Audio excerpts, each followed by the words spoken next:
너무나 크고 중요한 점이 있습니다. 하나님 이 말씀을 듣는 우리 모두가 오늘 이 말씀을 통해서 완전히 새롭게 되게 하여 주옵시고 완전히 깨어져서 참으로 이 세상에서 천국을 이루는 우리 모두가 되게 하여 주시옵소서. 예수님 이름으로 기도합니다. 아멘. 히브리서 2장 9절 이하를 통해서 고난의 신비라는 제목으로 말씀을 전하겠습니다. 오늘 제목이 여러분 오늘 제목이 바로 천국 가는 비결입니다. 여러분 이것만 알아도 천국 갑니다. 틀림없이 100% 천국 갑니다. 그러니까 소망을 가지시기 바랍니다. 그리고 오늘 말씀을 귀담아 잘 듣기를 바랍니다. 우리 아무도 지옥 가지 말고 다 천국 가기를 주의 이름으로 축원합니다. 아멘 안 하는 사람은 지옥 갈 겁니까? 아멘.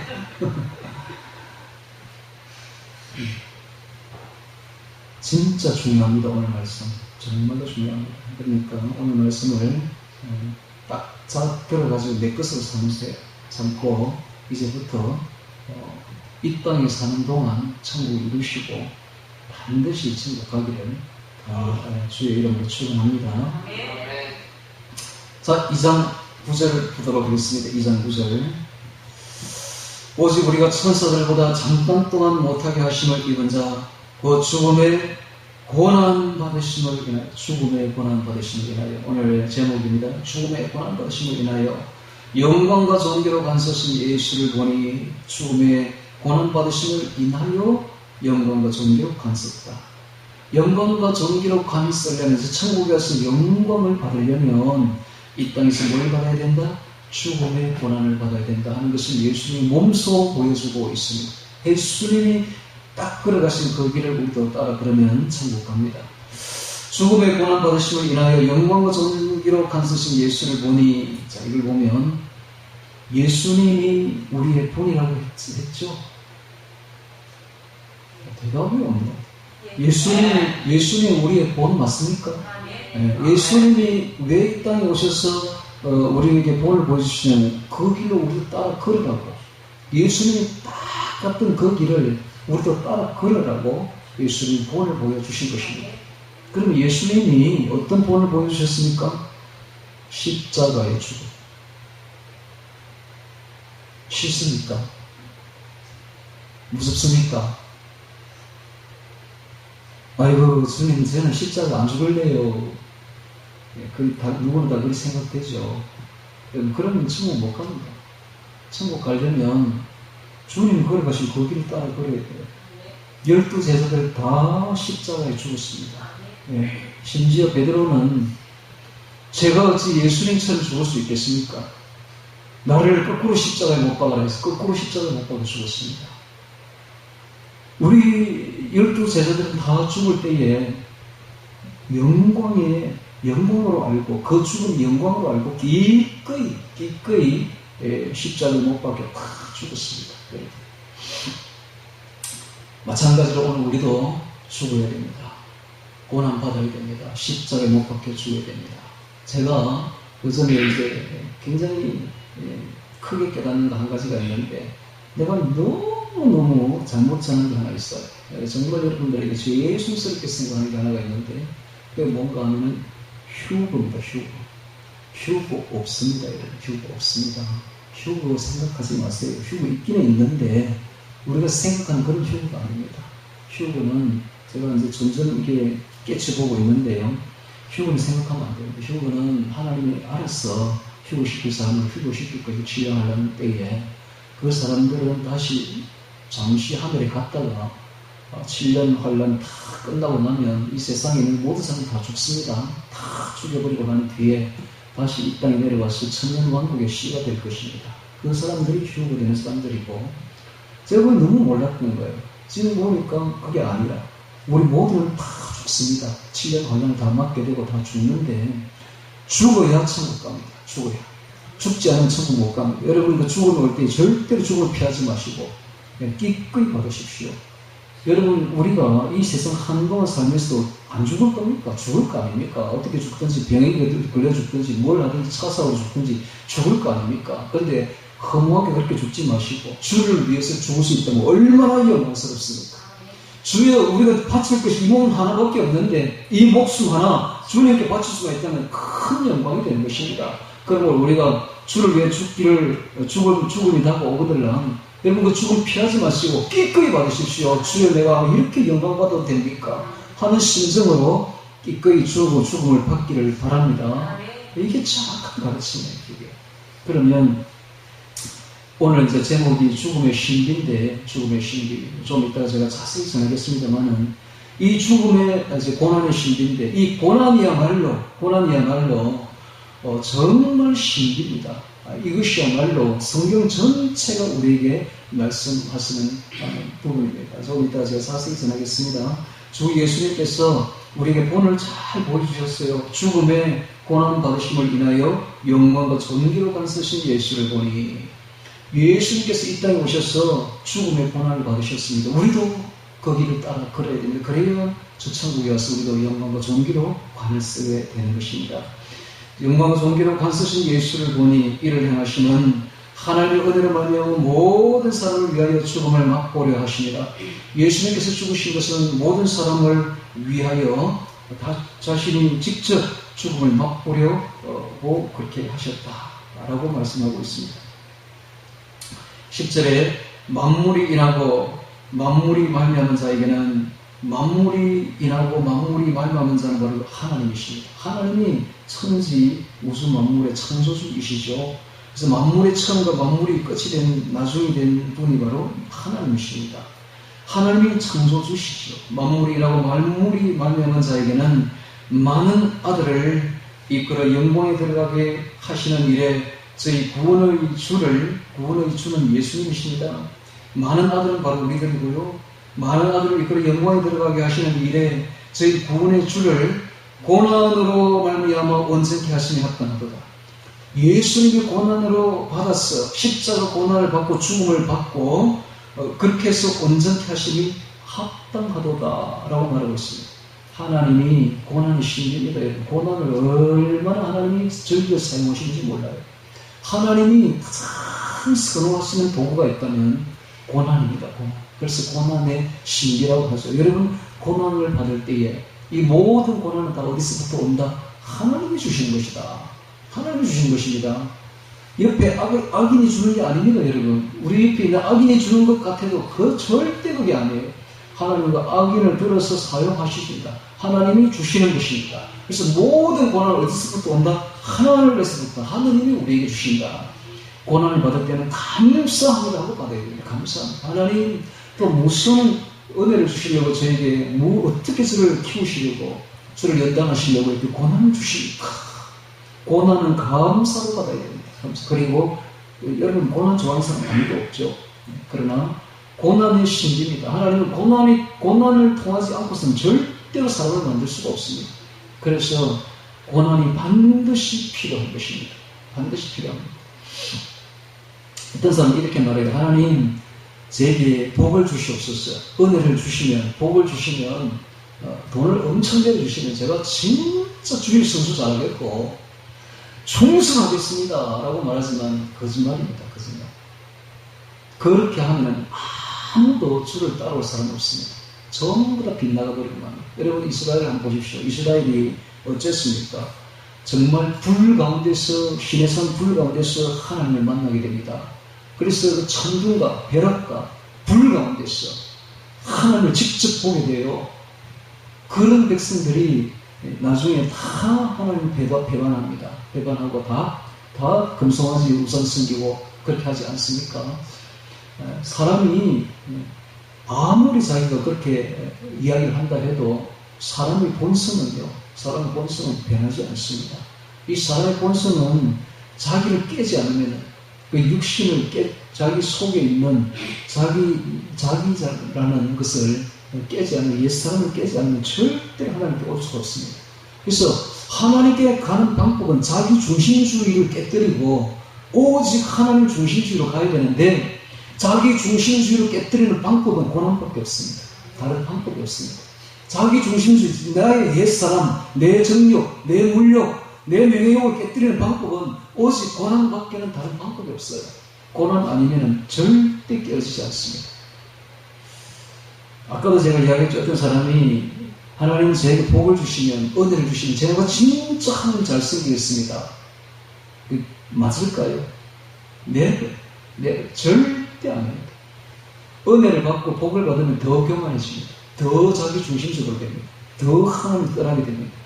더 교만해지죠. 그래서 사람이 겸손해지고 정말 하나님 중심주의적으로 변하는 방법은 자기의 옛사람을 깨뜨리는 방법은 오직 하나, 고난밖에 없습니다. 그래서 예를 들면 이런 겁니다. 좀 있으면 이제 7년 대환란이 끝나고 나면 천년왕국이 시작됩니다. 천년왕국 때는 사탄이 없습니다. 사탄은 무조건 가두어버리죠. 악이 없다 이 말입니다. 그럼 악이 없는 이 세상이 예수님 직접 다스리십니다. 예수님 그리스도께서 오셔서 왕이 되셔서 직접 이 지구를 다스린다 이 말입니다. 그러면 자, 악이 없고 복이 가득하고 은혜가 가득한 천년왕국, 정말 사람이 죽지도 않고 늙지도 않는 정말 천년왕국 시대가 되면 사람들이 진짜 은혜를 많이 받고 복을 많이 받으니까 하나님을 진짜 잘생길 것 같죠. 예수님이 직접 왕이 되어 다스리니까 또 통치를 하시니까 얼마나 예수님을 잘생길 것 같습니까? 그러나 그렇지 않다. 마지막 때가 되면 천년왕국 끝이 되면요, 거의 대다수가 수많은 사람들이 예수님을 배도합니다. 이게 인간의 본성이에요. 즉 인간은 고난을 통과하지 않고서는 절대로 깨어지지 않는다. 절대로 깨어지는 자기 옛사람, 자기 중심주의라는 게 깨어지지 않습니다. 하나님은 어떤 방법으로 이것을 깨느냐? 고난밖에 없다. 고난이 와야만이 나의 옛사람이 깨어지고 나의 중심주의가 깨어지고 그때서야 비로소 우리가 하나님께로 돌아온다. 그래서 예수님이 직접 고난의 본을 보이신 것입니다. 자, 다시 또 성경을 봅니다. 고난으로 말미암아 온전케 하심이 합당하도다. 우리 예수님께서 직접 그렇게 본을 보이신 것입니다. 자, 11절에 거룩하게 하시는 자와 거룩하게 함을 입은 자들이, 거룩하게 하시는 자는 하나님이십니다. 예수님이시죠. 삼위일체 하나님이십니다. 거룩하게 함을 입은 자들은 성도들입니다. 그래서 성도라고 하잖아요. 성스러운 무리. 오늘 우리가 성도라면 성도, 거룩해져야 됩니다. 거룩해져야 돼요. 자, 거룩이 어떻게 거룩해집니까? 방법은 고난밖에 없습니다. 고난을 받아야 거룩해지지. 복을 계속 받게 되면, 은혜를 계속 받게 되면 어떻게 되느냐? 사람이 교만해집니다. 천방지축이 되어버립니다. 그래서 우리는 무조건 하고 고난받아야 돼요. 고난받고 깨어져야만 그때 비로소 성결해지고 정결해지고 거룩해지는 것입니다. 이것은, 지금 말하는 이것은요, 창세기 때 계시록까지 계속 이어지는 전반적인 성경의 뜻입니다. 이게 굉장히 중요해요. 오늘 이 말씀이 너무 중요하다니까. 이게 바로 천국 가는 비결입니다, 여러분. 이게 바로 고난 받아야 됩니다. 고난 안 받으면 절대 거룩해지지 않습니다. 그래서 거룩하게 하시는 자와 거룩하게 함을 입은 자들이 다 하나에서 난지라, 하나님에게서 난지라. 그래서 거룩하게 하시는 자는 구체적으로는 예수님이십니다. 그리스도를 말합니다. 거룩하게 함을 입은 자들은 성도를 말합니다. 다 하나님에게서 난 한 형제다. 이 말은 하나에서 난지라. 그러므로 형제라 부르시기를 부끄러워 아니하시고, 예수님이 우리를 향해서 뭐라고 말하느냐? 형제라고 말합니다. 형제라고 부릅니다. 즉 하나님의 아들들이죠. 하나님의 아들. 맏형과 동생의 관계가 되는 것입니다. 아주 놀라운 일이죠. 너희는 다시 무수와는 종의형을 받지 아니고, 로마서 8장 15절에 너희는 다시 무수와는 종의형을 받지 아니고 양자의 영을 받았으므로 아버지라 부르짖느니라. 그런 말을 있죠. 자, 오늘 우리가 성령으로 거듭나서 예수님과 한 형제가 되는 것입니다. 자, 12절에 이 시대에 내가 주의 이름을 내 형제들에게 선포하고 내가 주를 교회 중에서 찬송하리라 하셨으며, 이 말은 시편 22편에 나옵니다. 시편 22편 22절에 나오는데, 내가 주의 이름을 내 형제들에게, 즉 예수님께서 주의 이름을 내 형제라고 말하고 있습니다. 예수님은 우리를 형제라고 말하고 우리를 동생이라고 말한다. 그러니까 이 얼마나 높은 위치인지 모릅니다. 우리가 예수님이 높은 위치듯이 우리도 거의 왕족에 가깝다. 왕족이다. 가까운 게 왕족입니다. 왕족. 완전히 하셨으며 13절에 또다시 내가 그를 의지하리라 하시고 또다시 시편 이사야서 8장 17절 그다음에 이사야서 8장 18절 또다시 볼지어다 나와 및 하나님께서 내게 주신 자녀라 하셨으니 자 오늘 우리가 하나님의 자녀가 되는 것입니다. 자녀들은 혈육에 함께 속하였으며 그도 또한 한 모양으로 혈육에 함께 속하시는 그는 예수님이십니다. 예수님이 성육신하셨다. 혈육에 함께 속했다. 성육신하셨다. 속하심은 뭐 하려고 예수님이 인간의 몸을 입고 내려오셨는가?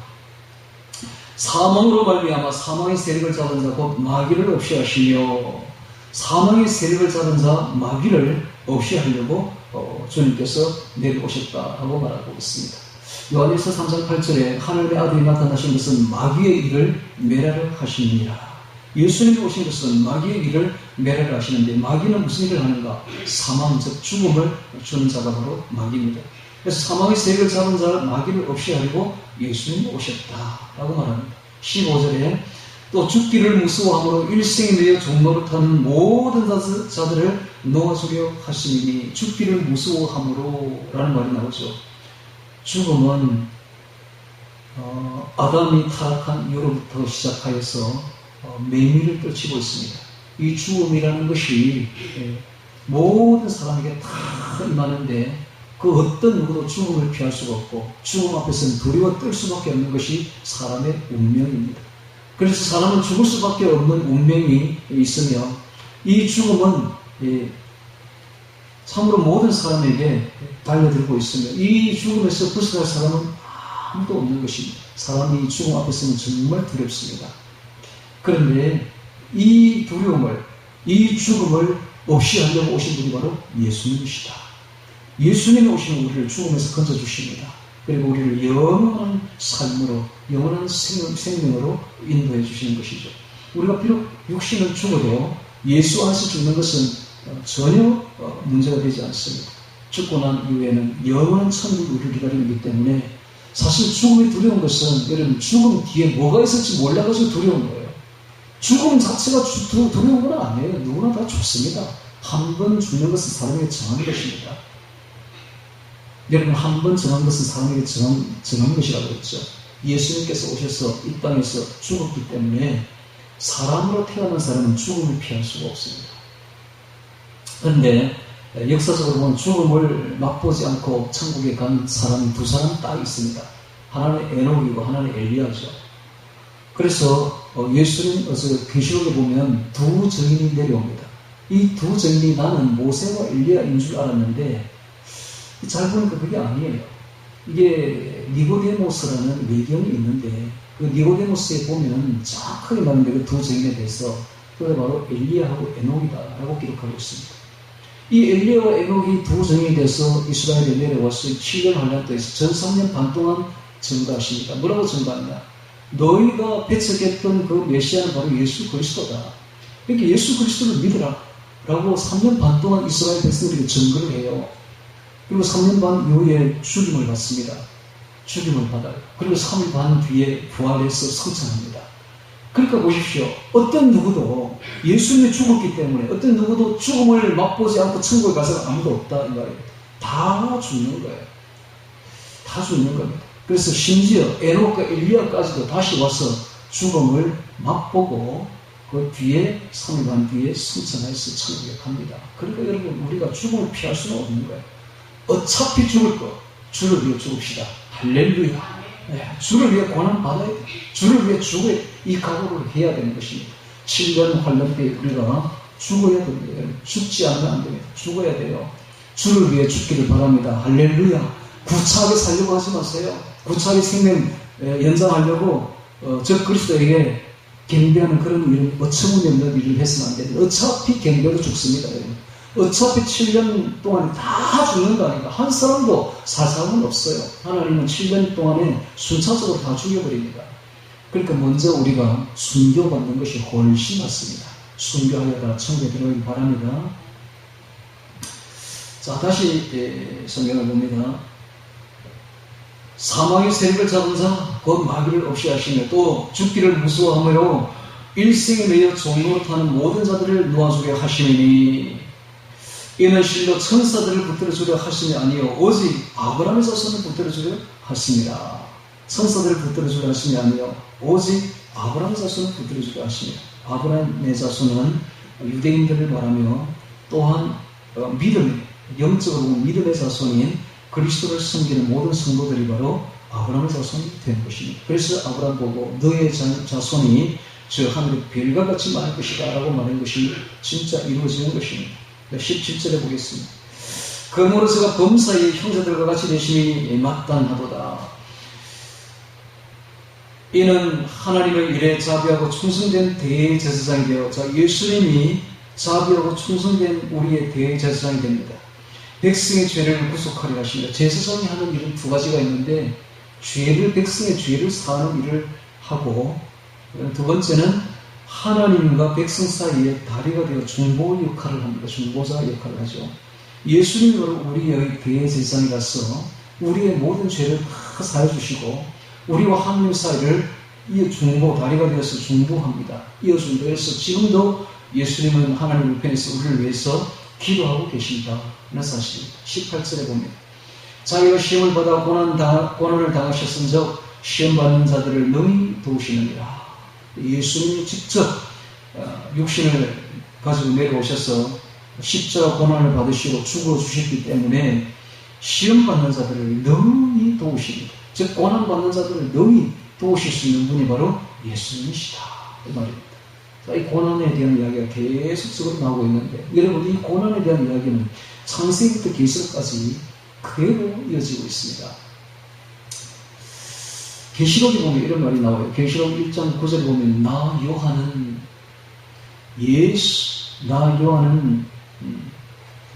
너희 형제요 예수의 관람과 나라와 참음에 동참하는 자라라는 말이 나옵니다. 예수의 관람과 요한 계시록 1장 9절입니다. 나 요한은 너희 형제요 예수의 관람과 나라와 참음에 동참하는 자라. 여러분 여기 나라는 천국을 말합니다. 하나님 나라. 근데 여기 보면 앞에 보면 관람이 나오고 있고 가운데 나라가 나오고 있고 뒤에 참음이 나오고 있습니다. 즉 하나님 나라에 들어가려면 관람을 받아야 되고 관람을 받을 때 참아야 된다. 인내해야 된다. 라는 것을 가르쳐주고 있습니다. 이 똑같은 동일입니다. 그래서 나 요한은 너희 형제여 예수의 관람과 나라와 참음에 동참하는 자라고 말하고 있습니다. 이 굉장히 중요한 이야기입니다. 오늘 우리가 하나님 나라에 들어가려면 고난을 받아야 되고 관란을 받아야 됩니다. 그리고 그 고난과 관란 받을 때에 하나님께서 주신 고난이요 하나님께서 주신 관란이라 생각하고 깊이 참아야 됩니다. 참고 인내해야 됩니다. 그것을 안 받으려고 몸부림치면 안 됩니다. 여러분 관란과 고난이 올 때는 하나님 주신 줄 알고 그러면 감사함으로 받으면 돼요. 감사함으로 받고 두 가지를 해야 되는데 첫째는 하나님을 찾아야 됩니다. 고난이 주신 분이 누굽니까? 하나님 아닙니까? 그러니까 고난을 풀려면 푸는 열쇠는 하나님께 있기 때문에 먼저 1번 하나님을 찾아야 돼요. 두 번째 하나님께 의지하면 됩니다. 그게 해결하는 방법이에요.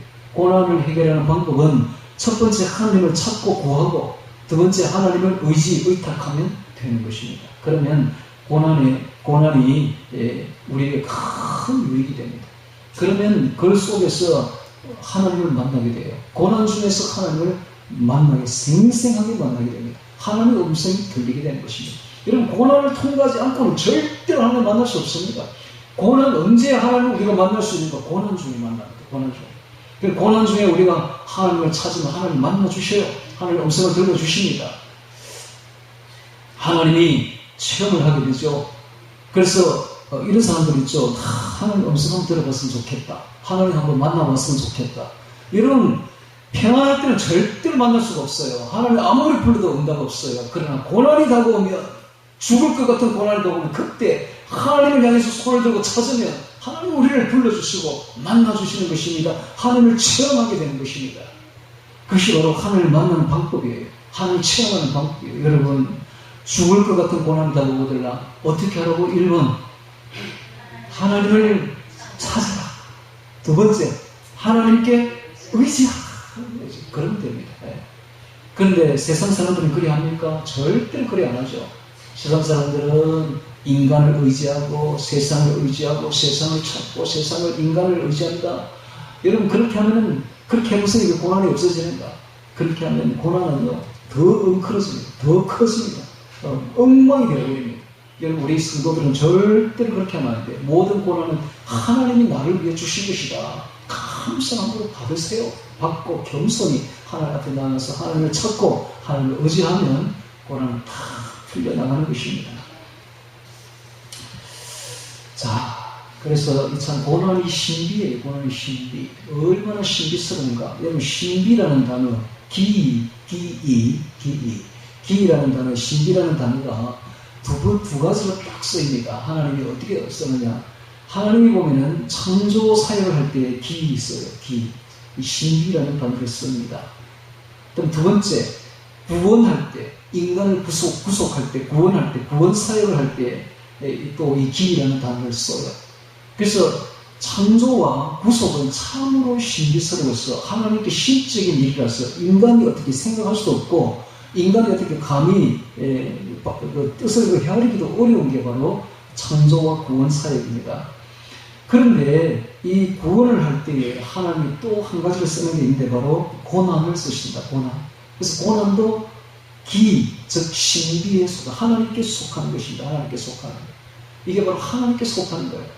그래서 고난의 신비라고 말합니다. 이것은 아무리 인간이 알려고 해도 알 수가 없는 거예요. 이게 어디 나오는 거예요? 이게 욥기에 나옵니다. 욥기에 보면 자, 우리 욥기를 한번 찾아보도록 하겠습니다. 자, 욥기 5장 찾습니다. 욥기 5장.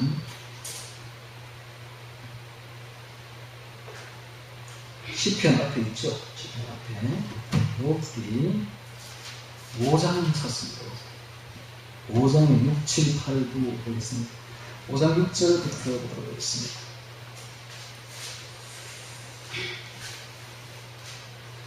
아주 이 고난에 대해서 아주 귀한 말씀이 여기 적혀 있는데요.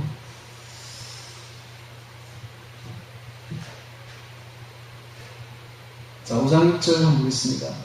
재앙은 티끌에서 일어나는 것이 아니요 고난은 흙에서 나는 것이 아니라. 이게 무슨 말일까요? 재앙은 티끌에서 일어나는 것이 아니요 고난은 흙에서 나는 것이 고난이 까닭 없이 일어나는 게 아니다. 고난은 반드시 하나님이 주신다. 이유가 있다. 이유가 있다. 모든 고난은 하나님이 다 이유 있게 주시는 것이다. 고난이 그냥 아무렇게 일어나는 게 아니다. 재앙이 그냥 아무렇게 일어나는 것이 아니다. 반드시 하나님이 이유 있게 있어서 주시는 것이다. 하는 것입니다. 그래서 오늘 우리 성도들은 항상 고난이 올 때 어떤 시각으로 봐야 되는가? 하나님이 주신다. 하나님이 이런 고난을 주신다라는 시각으로 봐야 되는 것입니다. 그 다음에 7절 봅니다. 인생은 고난을 위하여 만나니 불티가 위로 가는 같으니라. 인생은 고난을 위하여 만나니. 이게 인생은 고난을 위하여 모든 인간에게 고난이 일어난다. 고난은 모든 인간이 누구나 다 고난을 당한다. 이런 뜻입니다. 인생은 마치 고난받기 위해서 태어난 것과 같다. 이런 뜻입니다. 그래서 인간으로 태어나면 당연히 고난을 당하는 것입니다. 이거는 고난은 자신의 의사와는 관계없이 옵니다. 그래서 모든 사람에게 나름대로 고난이 오는데 어려움을 당하지 않는 사람은 아무도 없다.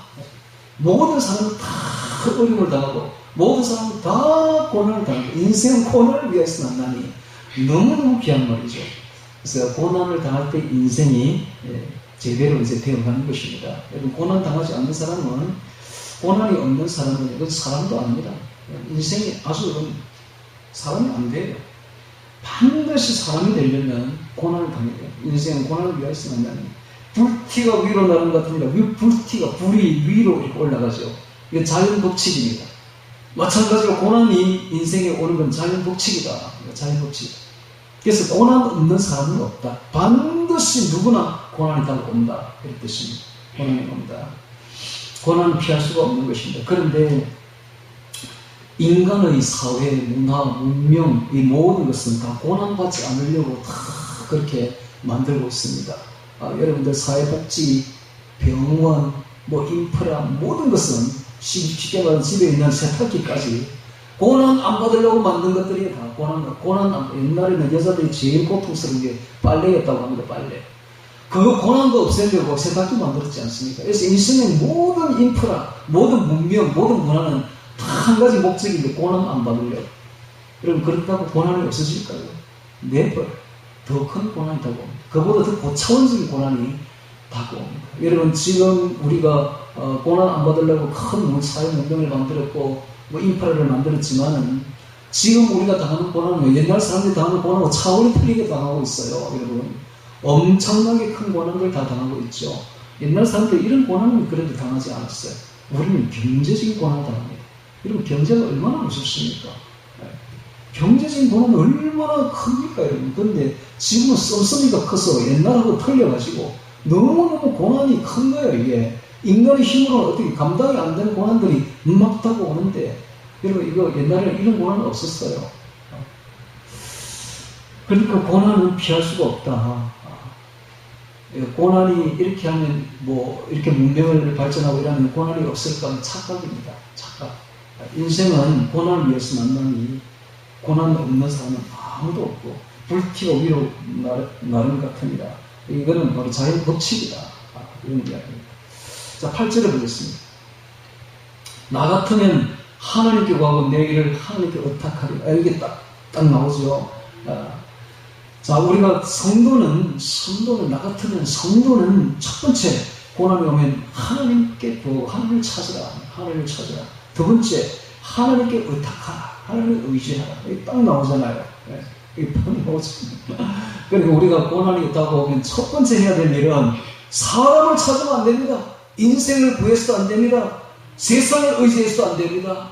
우리 모든 성도들은 어떤 종류의 고난이 다가와도 이 모든 고난은 다 어디서부터 오는 것이다? 하나님이 주시는 것이다. 하나님이 주시는 것이다. 이걸 딱 알아야 됩니다. 하나님 주시는 것. 와, 오늘 이 설교는 해도 대단한 거예요. 이런 깨달았습니다. 지금까지는 이걸 몰랐기 때문에 그렇게 고통스러웠던 거예요. 고난 오면 너무 고통스러워. 죽을 것만 같고. 내가 이래 살아야 되나? 이런 생각도 했겠습니다만 이제부터는 틀리는 거예요. 여러분, 우리 바울은 사도 바울 고난을 즐겼습니다. 고난을 즐거워했습니다. 즐겼다고 그 사람. 그와 같이 오늘 우리도 이제 즐기게 될 것입니다. 고난이 다가오면 하나님이 주시는 것이다. 모든 것은 다 하나님이 주시는 것이다. 저 사람이 주는 게 아니다. 하나님이 주시는 것이다. 그렇다면 하나님 앞에 나가면 됩니다. 하나님 앞에 조용히 겸손히 무릎 꿇고 하나님을 찾으면 됩니다. 그때 하나님이 만나주십니다. 할렐루야. 그때 바로 하나님을 만나는 거예요. 하나님을 체험하는 거예요. 그때 바로 하나님을 만나는 바로 기회입니다. 기회. 하나님을 만나고 싶지 않습니까 여러분? 하나님을 만나는 기회가 바로 고난이다. 고난. 그때 하나님을 찾으면 됩니다. 그러면 하나님 또 맡겨버리면 돼요. 그거 우리 해결 안 됩니다. 그런 고난 우리가 해결할 수 없어요. 맡겨버리면 어떻게 된다? 자연스럽게 하나님 해결해 줄 겁니다. 자연스럽게. 앞으로 우리가 고난이 가보면 이제 딱 방법이 알았죠? 첫 번째 세상 의지하면 안 됩니다. 더 헝클어집니다. 사람들을 의지해서도 안 됩니다. 사람 찾으면 안 됩니다. 세상 의지해서도 세상 찾으면 안 됩니다. 무조건 하고 고난은 하나님이 주시는 것이니까 하나님께 나오면 돼요. 하나님께 나와서 하나님을 구하면 하나님께 물어보십시오. 하나님이 응답하실 것입니다. 그리고 하나님이 다 해결해 주시는 것입니다. 그래서 하나님께 맡겨버리면 됩니다. 할렐루야. 하나님께 맡겨버리면 돼요. 나 같으면 하나님께 구하고 내 일을 하나님께 의탁하라. 기가 찬 말씀이, 물론 엘리후, 요업의 친구들이 하는 말이지만은 이 성경에 기록됐다는 것은 다 하나님의 말씀들입니다. 그러니까 이 말씀을 깊이 새겨들어야 돼요.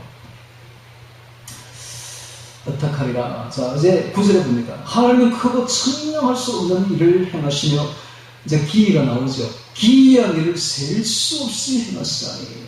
고난이 바로 기이입니다.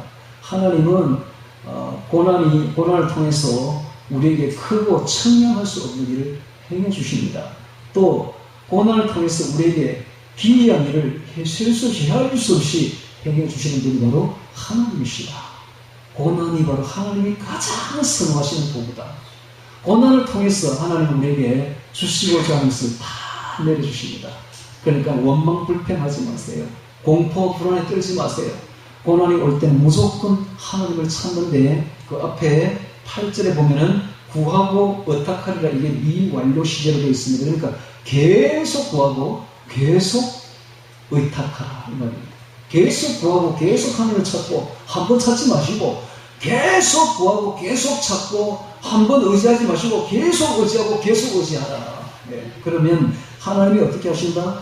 크고 청량할 수 없는 일을 우리에게 주시며 행하시며 기이한 일을 신비한 일을 셀 수 없이 헤아릴 수 없이 우리에게 내려주신다 이 말입니다.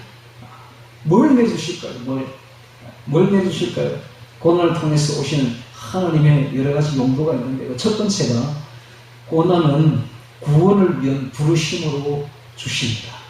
불신자들은 대부분 다 고난을 통해서 예수님을 믿습니다. 기독교인이 됩니다. 고난 통하지 않고서 예수 믿는 사람은 거의 없습니다. 거의 대부분, 거의 100% 고난이 올 때 그때 예수를 믿지 평안할 때 절대 예수 안 믿습니다. 여러분. 고난이 올 때 죽을 것만 같을 때 그때가 바로 하나님을 찾을 때다. 구원받을 때다. 구원받을. 저도 마찬가지. 저도 예수 믿을 때 고난 엄청 받았습니다. 그때가 바로 예수님 만날 때였던 것입니다. 여러분. 그래서 고난은 구원을 위한 부르심으로 부르신다. 첫 번째. 자, 고난을 하나님 여러 가지 쓰시는데 용도 네 가지를 봅니다. 첫 번째가 구원을 위한 부르심으로서 고난을 받습니다. 고난 안 받으면 사람 안 돼요. 예를 들면은 그 므낫세라는 왕이 있습니다. 므낫세 히스기야의 아들이죠. 히스기야가 늦게까지 아들이 없었어요. 근데 뭐하려고 하나님께 뭘 기도했을까요? 하나님 아들 주세요. 뭐하려고 그랬을까? 고마 그냥 가지. 그랬더니 늙음하게 아들을 하나 주셨는데 금이야 오기야 키워도 여러분 아들요 금이야 오기야 키우면 반드시 부러자식 됩니다. 이거 100% 그거는 100%입니다. 금이야 오기야 귀하게 키워놓으면요 100% 빗나가고 100% 부러자식 된다니까. 그래 므낫세를 금이야 오기야 키웠더니요 55년간 왕정에 있으면서 얼마나 악한 일을 하는지. 이사야 선지자를 톱으로 키워가지고 이사야 선지자를 나무 껍질에 딱 둘러서 쌉니다. 싸가지고 톱으로 키워서 잘라 죽였어요. 그것뿐만 아니라 하루에 하여튼 서너 명씩 선지자를 데려옵니다. 맨날 죽이는 그게 지 일이야. 지 즐거움이야. 그렇게 하고 온갖 우상 숭배 당하고 그 일로 인해서 유다가 결국 멸망합니다. 므낫세의 악정 때문에 유다가 멸망해요. 그런 므낫세가 아수르의 군사들이 쳐들어와서 므낫세를 딱 잡아가지고 쇠사슬을 묶습니다. 그리고 끌고 갑니다. 어디까지 끌고 가느냐? 바로 바벨론까지 끌고 갑니다. 그 일로 인해가지고 그때 회개합니다. 이 므낫세가 드디어 그 고난 속에서 쇠사슬에 끌려가는 바벨론을 끌려가는 그 고난 속에서 드디어 하나님께 회개하고 하나님께 참여합니다. 이거 보십시오. 여러분 고난이 와야 사람이 된다니까. 고난 없는 사람은 안 돼요. 그래서 하나님은 구원을 위한 부르심으로서의 고난을 주신다. 두 번째 하나님 고난을 왜 주시는가? 회개하라고. 회개를 위한 징계를 하려고. 회개를 통한 징계로서의 고난을 주신다. 징계하라고. 잠언 3장 12절에 대저 여호와께서 그 사랑하는 자를 징계하시기를 마치 아비가 그 기뻐하는 아들을 징계함 같이 하시느니라. 아들이 빗나가고 잘못되면 아버지가 징계 안 하는 거 아버지 아닙니다. 그 아버지는 그 아들을 미워하는 거야. 미워하니까 징계 안 하는 거야. 사랑하는 아들은요 부지런히 아버지가 징계합니다. 그렇지 않습니까? 마찬가지로 대저 여호와께서 그 사랑하는 자를 징계하시기를 마치 아비가 그 기뻐하는 아들을 징계함 같이 하시느니라. 그래서 징계를 부지런히 하셔요. 하나님이 우리를. 왜? 회개하라고. 회개. 조금만 잘못돼도 하나님 바로 고난 주시고 징계하시죠. 왜? 회개하라고. 회개. 그래서 우리가 회개하죠. 고난이 오면 회개하지 않습니까? 회개하라고. 그럼 세 번째, 성숙을 위한 연단으로 고난을 주시는 것입니다. 죄 때문이 아닌 성숙을 위해서 옛 사람에서 새 사람으로 더 성숙하라. 성숙을 위한 연단으로 고난을 주시는 것입니다. 그래서 고난이 오지 않은 사람은 성숙하지 않습니다. 여러분 누가 성숙한 사람입니까? 고난받은 사람이 성숙한 사람입니다. 나이가 아무리 많아도 고난받지 않은 사람은 전혀 성숙이 안 됐어요. 여러분 전혀. 그래서 옛말에 이런 말이 있잖아요. 결혼해보지 않은 사람은 그건 여전히 애다. 결혼을 해야 어른이 되고. 이게 무슨 말입니까? 결혼은 여러분 고난입니다. 결혼은 엄청난 고난이에요. 결혼을 딱 하면 어떤 고난이 첫 번째, 내 자신을 죽여야 됩니다. 내가 살아있으면 결혼 자체가 안 됩니다. 나의 옛 사람을, 나의 자아를 죽여야 돼요. 그래야 결혼이 돼요. 결혼 생활을 하려면 두 사람이 한 집에 사는데 내가 살아있으면 맨날 싸웁니다. 안 싸우려면 평화를 이루려면 내가 죽어야 돼요. 내가 죽잖아. 그 다음 두 번째, 애를 낳으면 애 키우는 데가 완전히 희생이에요, 희생. 근데 즐거운 희생이죠. 아내와 함께 사는 즐거운 자기의 내려놓음이죠. 자기를 내려놓고 아들을 위해서, 아이들을 위해서 즐겁게 희생합니다. 고난 받는 거예요. 사람 때문에 고난 받는 거예요. 고난 받으면서 사람이 되어가는 겁니다. 그래서 연말에 결혼 안 한 사람은 그래도 여전히 어린애다. 어른이 아니다. 즉 인생은 고난 받지 않으면 성숙이 안 됩니다. 인생은 결혼하지 않으면 성숙 자체가 안 돼. 그래서 인생에서 가장 큰 배움은 결혼을 했습니다. 결혼해야 돼요, 사람. 사람으로 태어나서 결혼을 하지 않을까. 이것은 인생에서 가장 큰 배움을 가르치면 포기한 겁니다. 그래서 요즘 애들이 그렇게는 결혼 안 하는데요. 이것은 엄청난 배움 가르침을 포기한 겁니다, 포기. 그러니까 너무 미성숙한 사람들이죠. 성숙이 안 됐어요. 여러분, 결혼 안 했으면 성숙 안 됩니다. 어른 안 돼요, 절대로. 고난을 많이 받은 그 사람이 성숙합니다. 여러분, 또 똑같은 어른이라도 젊었을 때 고난을 많이 받은 사람은 많이 성숙해 있습니다. 생각하는 것도 많이 성숙해요. 그런데 젊었을 때 고난을 적게 받은 사람은 성숙이 안 돼서 여전히 어린애다, 여전히 어린애. 그래서 우리가 고난을 받을 때는 그만큼 아픈 만큼 성숙해집니다. 아픈 만큼 성숙해집니다. 성숙을 주려고 하나님 고난을 주신다. 감사하죠. 네 번째 하나님 고난을 주시는 것은 고난을 주어도 불러도 응답이 없고 또 회개하라고 징계를 줘도 회개하지도 않고 또 성숙하라고 고난을 줘도 전혀 받으려고도 하지 않고 성숙도 안 하고 이러면 결국은 어떻게 하느냐. 결국은 심판을 위해서 죽이는 것이죠. 멸망을 위한 심판으로 고난이 마지막으로 그냥 갈 수밖에 없는 죽음입니다. 갈 수밖에 없는 것. 이것이 바로 불신자들이 가는 길이죠. 우리는 절대로 그런 고난을 받아서는 안 됩니다. 그 앞에 있는 세 가지는 받아야 돼요. 구원을 위한 부르심으로서의 고난, 회개를 위한 징계로서의 고난, 성숙을 위한 면단으로서의 고난, 우리는 많이 받을수록 좋은 겁니다. 고난을 받으면서 성숙하는 것이죠. 고난을 받으면서 회개하는 것이죠. 고난을 받으면서 하나님을 만나는 것입니다.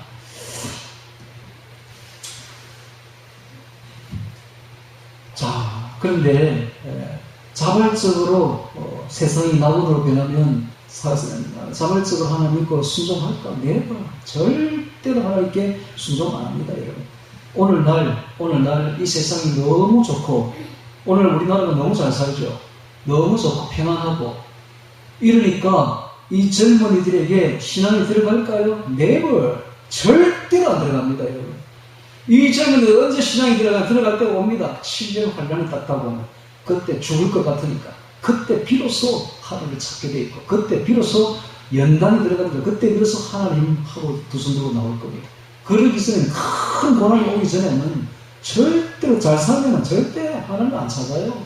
그래서 오늘날 젊은이들이 다 교회를 떠나는 겁니다. 그러나 마지막 때가 여러분 기억하십시오. 마지막 때가 되면 여러분 환란이 딱 올 때는 그때는 하나님 찾아야 됩니다. 그때 비로소 하나님 찾을 겁니다. 불신자들이 그때는 돌아오지는 못해요. 불신자들이 더 악해집니다. 그러나 그래도 신앙이 있든 없든 교회에 붙어 있으면 7년 환란이면 그때 진짜 신앙이 딱 들어온다. 고난 받으면 그때 진짜의 신앙이 들어옵니다. 그때는 하나님 부르면 하나님 진짜 만나주시고 진짜 하나님 음성 들려주시고 하나님을 체험하게 되는 역사가 일어나게 되는데 이 세상에 살고 있으면서 고난 받는 사람들이 있습니다. 나름대로. 그때 하나님 찾으면 하나님 만나주셔요. 하나님 음성 들려주시고 하나님 체험을 받습니다. 바로 하나님 만나는 바로 그 순간이다. 고난받는 그 순간이다. 죽을 것 같을 때에 고난받아 죽을 것 같을 때 그때 하나님을 찾으십시오. 그러면 하나님을 딱 만나주시는 것입니다. 자, 하나님은 이 네 가지를 아울러서 구속사를 진행시키고 있습니다. 그래서 대부분 고난을 죄의 결과로만 생각하는데 그건 단편적인 생각이에요. 하나님은 고난을 사용하시는데 아주 즐겨 사용하시는데 하나님이 제일 싫어하는 도구가 바로 고난입니다. 고난. 그래서 하나님이 이 악을, 고난을 이용하시는 것이죠. 이용하시는. 이 악을 이용해서 고난을 우리가 주시는데 이용하시는 것이에요. 예를 들면 이런 겁니다. 벼락, 이런 벼락, 끈개, 벼락. 그거를 우리 한번 생각해 볼게요. 이 벼락이 떨어지게 되면은 산불이 일어나는데, 미국 같은 그 거대한 산림이 있는 곳에 벼락이 한번 치면 산불이 일어나는데, 그 산불을 끌 수가 없어요. 그러니까 엄청난 피해가 일어나는 거죠. 벼락 때문에. 그리고 또 벼락 때문에 사람이 죽기도 하고 그러잖아요. 그런데 이 벼락이, 산불이, 벼락이, 번개가 무슨 유익이 있는지 우리는 잘 몰랐잖아요. 그런데 이게요, 거의 전 세계에서 1년에 몇 번 정도 치느냐면 14억 번이나 친답니다. 14억 번. 우리나라에만 해도 약 10만 번 이상 친대. 10만 번 이상. 1년에. 근데 이게 치게 되면 어떤 일이 벌어지는가. 한 번 딱 칠 때마다 우리 공기 중에는 질소가 78%, 산소가 21%, 아르곤이 0.93% 있는데요. 한 번 딱 벼락이 칠 때마다 공기 중에 있는 이 질소 분자가, 질소 원자가 쪼개져버려요. 그 고압과 그 열에 의해서. 그래서 번개가 얼마나 뜨겁느냐 하면 그 열이 태양 표면 온도가 6,000도입니다. 그런데 번개가 얼마나 뜨거운 2억 7천 도, 2억 7천 도. 태양보다 더 뜨거워, 훨씬 뜨거워. 그 다음에 그게 얼마나 고압이냐 하면요. 여러분 10억 볼트라는데 10억 볼트. 그런 숫자가 있는지 모르겠는데, 번개가 볼트 수가 얼마나 큰가, 10억 볼트에. 만약에 그 번개를 전기로 끌어들여 썼으면 우리 1년 내내 쓸 수 있을 거거든요. 공짜 전기로. 10억 볼트짜리가 내려와요. 그래서 그 고압의 그 전기하고, 그 다음에 그 고열 때문에 공기 중에 있는 질소 분자가, 질소 원자가 확 쪼개서 그래요. 그리고 질소 원자가 일산화질소가 되면서 빗물에 용해돼요. 빗물에 용해되면서 질산이온 상태로 돼가지고 질소 비료가 돼가지고 내려오는데, 공짜 비료가 내려오는데, 무려 1년에 얼마나 내려오느냐? 질소 비료가 10억 톤이 내려온답니다. 그러니까 식물들이 사는 거예요. 여러분, 빗물을 맞으면 식물들이 잘 살잖아요. 이유가 바로 여기 있는 거야. 세상 우리가 주는 물하고 틀린 거예요. 빗물이. 질소 비료가 그냥 10억 톤이나 내려오는 거야. 그러니까는 온 살림이 그냥 녹화가 되고 살림이 잘 사는 거예요. 여러분, 만약에 번개가 없다면 살림이 못 살지, 식물이 못 살지. 고난이 너무너무 어렵고 힘든 것 같아도 고난이 없으면 우리가 못 살아요. 우리가 절대로 우리 영혼이 깨어나지 못해요. 하나님이 이처럼 번개를 통해서 이 세상을 뿌려나가듯이 고난을 통해서 우리를 경영해 나가고 계신다. 이런 사실입니다. 그래서 하나님 고난을 통해서 선을 만들어내십니다. 고난은 성도의 연단과 성별과 거룩의 필수적인 요소다. 필수적인. 고난이 없으면 거룩하지 않습니다. 여러분. 고난이 와야 거룩해지고 연단되고 성별해지고 정결해지는 것입니다. 고난이 와야 돼요. 보십시오. 예수님께서 우리를 위해서 십자가 고난 당하셨잖아요. 십자가 고난. 우리도 구원받기 위해서는 고난이 필수적이다. 고난이 필수적이라는 사실입니다. 베드로전서 4장 13절에도 오직 너희가 그리스도의 고난에 참여하는 것으로 즐거워하고 기뻐하라. 이는 그의 영광을 나타낼 때 너희로 즐거워하고 기뻐하려 함이라. 고난이 올 때에 베드로는 말하기를 즐거워하래. 그리스도의 고난에 참여하는 것으로 즐거워하라고 그랬습니다. 여러분, 우리 사도들이 이런 식으로 살았어요. 사도들은 바울도 마찬가지 고난을 즐거워했습니다. 즐거워했어요. 고난이 올 때 즐거워했다. 오늘 우리도 고난이 올 때는 누가 주신 것이다? 하나님이 주신 것이다. 감사합니다 하고 그냥 입 딱 다물고 그냥 순순히 고난 받으세요. 그리고 하나님을 찾으면 됩니다. 그러면 하나님이 그때 만나주셔. 그리고 우리를 변화시키는데 어떻게 변화시킨다? 셀 수 없이, 헤아릴 수 없이 기이한 것으로 우리에게 하늘의 것으로 막 내려주시며 우리를 변화시키고 정말 우리를 연단시키고 성숙시킨다. 정말 고난이 없으면 우리가 클 수가 없는 거예요. 번개가 없으면 이 식물이 클 수가 없듯이 고난이 없으면 우리가 클 수가 없는 거예요. 영적으로 성숙할 수가 없는 것입니다. 그러니까 옛사람이 파쇄되려면 반드시 고난이 와야 된다. 고난이 오지 않으면 옛사람이 절대 파쇄되지 않는다. 하나님은 옛사람, 우리 안에 있는 옛사람을, 이 자기중심주의 신앙을 깨려고 파쇄하려고 고난을 주신다. 번개처럼 고난을 주신다. 그러면 우리가 그 고난을 받으면서 옛 사람이 파쇄되고 새 사람으로 변하게 되는 것입니다. 할렐루야. 그래서 하나님과 연합되고 이 땅에서 천국의 삶을 비로소 이제 살게 되는 것입니다. 여러분, 하나님이 인정하시는 신앙은 고난을 통과한 신앙이지 고난 없는 달달한 신앙으로는 절대로 하나님께 인정 못 받습니다. 달달한 신앙을 가지고는 절대 하나님 인정하지 않습니다. 번영의 신앙 가지고는 절대로 하나님께 그냥 명함도 못 내립니다. 하나님이 인정하는 신앙은 반드시 고난을 통과한 신앙입니다. 고난을 통과한 신앙. 고난을 통과할 때 그때 비로소 인정받는 신앙인이 되는 것입니다. 여러분, 우리 고난을 통과합시다. 고난을 두려워하지 맙시다. 고난은 신비입니다. 신비는 아무리 알려고 해도 인간이 알 수가 없는 거예요. 하나님의 그 큰 의미한 일을 하나님을 우리가 헤아릴 수 없듯이 하나님께 속한 그 고난을 우리도 헤아릴 수가 없는 거예요. 그 이야기가 어디냐면 욥기에 나옵니다. 욥이 얼마나 고난을 받았는데 친구들이 와서 자꾸 권선징악, 상승, 압벌, 설한다는 상을 주고 권선징악 요 이야기만 하고 있습니다. 그러니까 이해가 안 되는 거야. 욥은 내가 그렇게 고난 받을 이유가 없는데 도대체 왜 하나님 내게 고난을 주십니까? 하고 하나님께 물어보는 거예요. 그러니까 하나님이 거기에 대해서는 대답을 안 해요. 다만 내가 얼마나 큰 창조자인지 너가 아느냐 하고 그런 이야기를 하니까 하나님이 그 권능에 그냥 물려가지고 두 손 드는 게 끝이 되는데요. 하나님은 절대로 고난에 대해서 이유를 이야기하지 않으니 해줘도 이해 못해요. 인간은 해줘도. 그러나 고난이 이렇게 신비스럽게도 큰 유익을 준다. 그건 확실합니다. 하나님은 고난을 통해서 우리를 연단하시고 고난을 통해서 우리를 성숙해 하신다는 사실입니다. 그러므로 7년 대환란도 무서워하지 마십시오. 여러분, 7년 대환란은 우리를 성숙시키고 연단시켜서 천국에 데려가려고 오는 겁니다.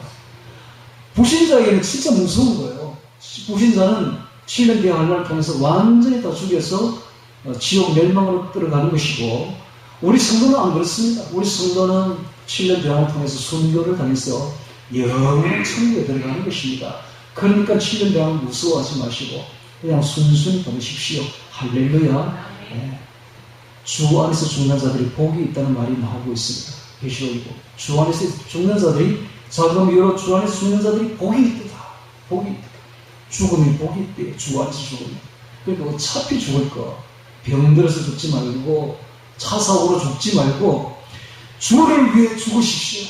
주를 위해 바치면 저 천국에 반드시 들어갑니다. 여러분, 순교자들은 반드시 천국 들어가요. 100%.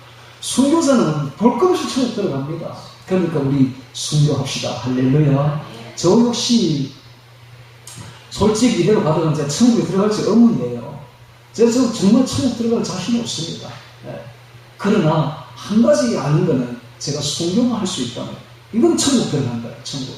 그러니까 저도 순교를 간절히 바랍니다만은 저 같은 경우 과연 순교가 될 수 있을지 모르겠습니다만은 순교를 할 수 있다면 저는 큰 영광이죠.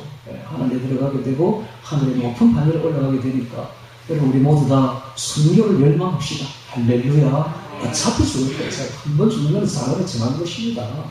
예수님도 죽었는데 우리가 안 죽고 배기겠습니까? 그러니까는 순교를 열망해야 돼요. 그래서 이 모든 휴거에 대한 이런 이야기들은 차차 제가 전하겠습니다. 차차 여러분, 제가 이렇게 이야기하면 지금 정신이 하나도 없을 것이고 지금 우리 목사는 지금 무슨 말을 하고 있는지 이런 생각이 드시겠지만은 저 역시 그랬습니다. 그러나 자세히 이렇게 성경을 보니까 한 가지 이야기하면 그렇습니다. 미국에는요 거의 70%가 환란 후 휴게를 믿는데요. 환란 후 휴게를.